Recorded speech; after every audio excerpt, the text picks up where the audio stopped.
ஹலோங்க, எல்லோரும் நல்லா இருக்கிறீங்களாங்க? எல்லாம் நல்லா இருப்பீங்கன்னு நம்புவோங்க. இன்றைக்கி வந்து தக்காளி ஜூஸ் ஒன்று போடலான்னு இருக்கேங்க. பாருங்கள் எப்படி இருக்குன்னு கமெண்ட்டில் அப்புறமா சொல்லுங்கள். எனக்கு தெரிஞ்ச தக்காளி ஜூஸுங்க. இதுக்கு வந்து தக்காளி பழத்தை எடுத்துக்கணுங்க. கட் பண்ணிக்கோங்க பழத்தை.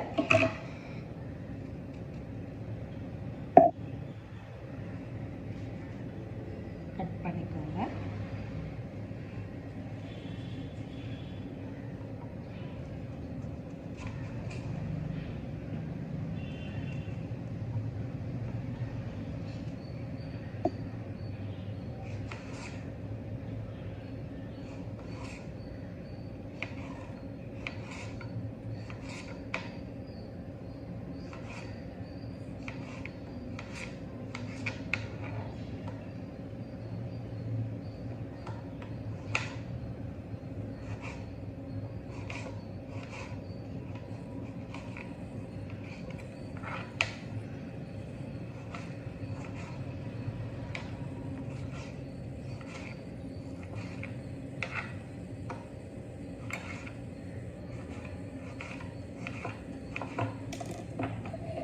இப்படி மிக்சியில் இதை போட்டிருக்கேன்.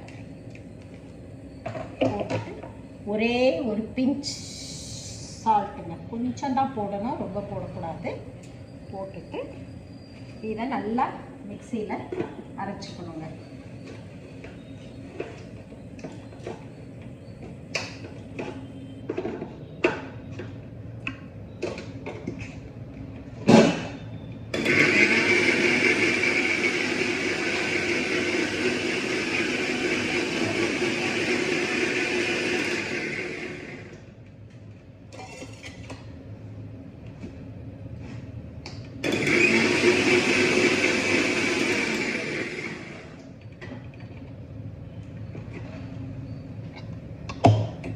அரைச்சிங்கன்னா இந்த மாதிரி வருங்க. இதை என்ன பண்ணணும்னா ஒரு இதில் வடிகட்டிடணுங்க.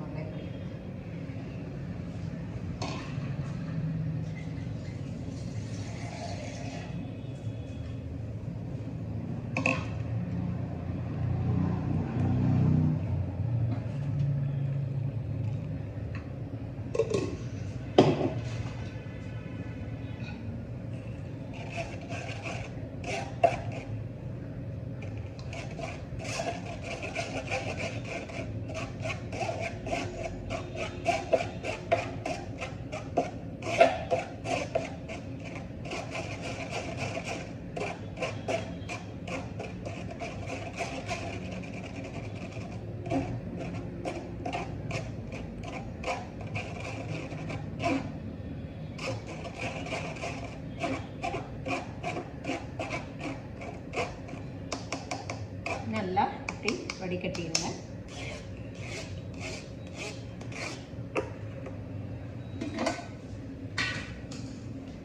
இதில் சுகர் போடணுங்க. சுகரோட அளவு வந்து உங்களுடைய விருப்பத்துக்கு ஏற்ற மாதிரி போட்டுக்கோங்க. நிறைய வேணுங்கிறவங்க கொஞ்சம் நிறையா போட்டுக்கோங்க, கம்மியாக வேணுங்கிறவங்க கம்மியாக போட்டுக்கோங்க. இதை நல்லா கலக்கணுங்க.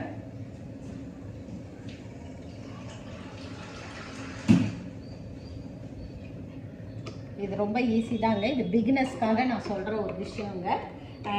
நார்மலாக எப்படி வேணாலும் போடலாங்க. நிறைய எல்லோரும் பெப்பர், சீரகம் என்னென்னமோ போட்டு அது சுகர் கம்மி, சுகர் இல்லாமல் போட்டு அப்படிலாம் சாப்பிடுவாங்க. நான் வெறும் சுகர் போட்டு எப்படி பண்ணுறது அப்படின்றத காமிக்கிறதுக்காக இதை பண்ணுறேங்க.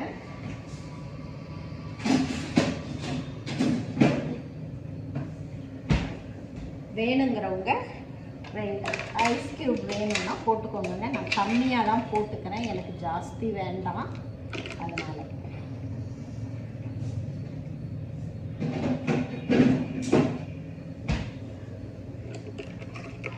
இதை நல்லா சால்ட்டை கலந்து விட்டுக்கோங்க. சுகர் பத்தலைன்னா இன்னும் கொஞ்சம் கூட போட்டுக்கோங்க. ஏன்னா சுகர் கொஞ்சம் நிறைய போட்டால் நல்லாயிருக்கும். சுகர் பேஷண்ட்ஸுக்கு வந்து அது ஆகாது. அதனால் அவங்க கொஞ்சம் சுகர் கம்மி பண்ணிக்கோங்க. போதும்.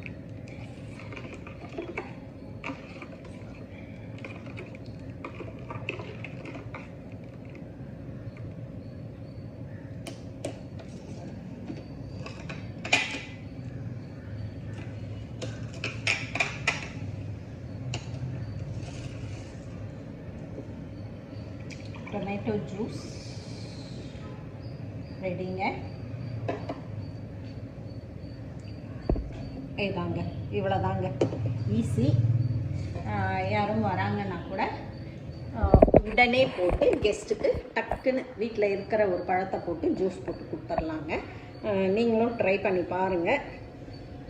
பாய்ங்க.